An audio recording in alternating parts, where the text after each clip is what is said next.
महापुरुषों के चरणों में श्रद्धा सुमन अर्पित करते हुए आज के इस सरदार वल्लभ भाई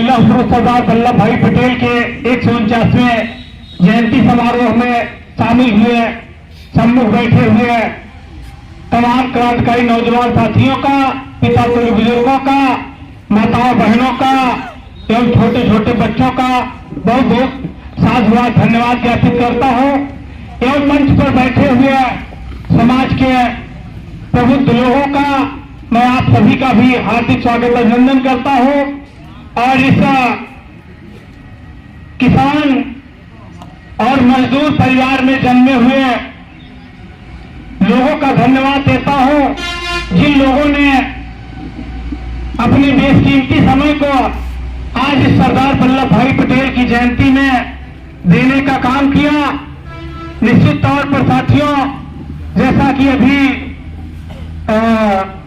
जो है प्रबंधक जी अपनी बात रख रहे थे और संख्या का अनुपात आपने दर्शाते हुए जाहिर किया कितनी संख्या है जो संतोषजनक रही है। तो निश्चित तौर पर साथियों, यदि महापुरुषों की जयंती मनाई जाती है तो निश्चित तौर पर इस बात को हमें मान लेना चाहिए कि सरदार वल्लभ भाई पटेल सिर्फ एक जाति के नेता नहीं थे, एक समाज के बेटा नहीं थे, बल्कि इन्होंने संपूर्ण भारत के संपूर्ण लोगों के लिए, समस्त जातियों और समाज के लिए आपने काम किया और आप अपने कर्तव्यों की बदौलत जो है एक मुहिम चलाया और मुहिम के जरिए बहुत सारे ऐसे मुकाम को हासिल किया जिनकी वजह से आज सरदार वल्लभ भाई पटेल की जयंती सिर्फ आपके इस ब्लॉक सलोन जनपद रायबरेली में ही नहीं, पूरा देश सरदार वल्लभ भाई पटेल की जयंती मना रहा है। साथियों, हम सभी की जिम्मेदारी बनती है कि यदि हम किसी कार्यक्रम में जा रहे हैं तो हम अपने आसपास से और लोगों को भी अपने जैसा उत्साह पैदा करके लोगों को वहां तक पहुंचाने का काम करें और सिर्फ आसपास के ही लोगों को नहीं, बल्कि हम आग्रह और निवेदन ये करना चाहते हैं आप लोगों से कि आप अपने घर की महिलाओं और बच्चों को भी ऐसे महान कार्यक्रमों में शामिल करें,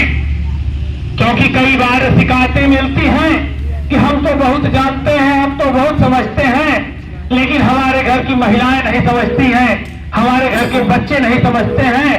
यदि आपके और हमारे घर की महिलाएं और बच्चे सही दिशा में मुख नहीं कर रहे हैं तो उसका जो रीजन है, उसका रीजन हम ही आप हैं, क्योंकि हम आप सभा सोसाइटी में शामिल होते हैं, अच्छे अच्छे विचार बोलकर चले आते हैं, अच्छे विचारों को सुनकर चले आते हैं, लेकिन घर के बच्चों और महिलाओं को नहीं शामिल करते हैं, इसलिए हम पूर्ण रूप से परिवर्तन करने में सफल नहीं हो पा रहे हैं। साथियों, इस बात में हमें शर्म नहीं करनी चाहिए, बल्कि हमें उत्साह के साथ शामिल करना चाहिए, क्योंकि साथियों देखा जाता है जब मेला देखने के लिए भेजना होता है तो हम घर की महिलाओं को भेज देते हैं, बच्चों को भेज देते हैं। जब कहीं ऐसे कार्यों में भेजना होता है जहां नहीं भेजना चाहिए तो हमारे लोग भेज देते हैं, लेकिन सामाजिक कार्यों में भेजने में हमें शर्म आती है। इस शर्म को हमें दूर भगाना होगा। साथियों, मुझे 2 ही मिनट समय मिला था और बहुत ज्यादा कुछ न बोलते हुए हम अपनी वाणी को समाप्त करने से पहले कहना चाहते हैं नौजवान क्रांतिकारी साथियों को कि संघर्षों के साए में युवकों की जवानी पलती है, जिस ओर जवानी चलती है उस ओर जमाना चलता है, उस ओर जमाना चलता है। तो हम सभी को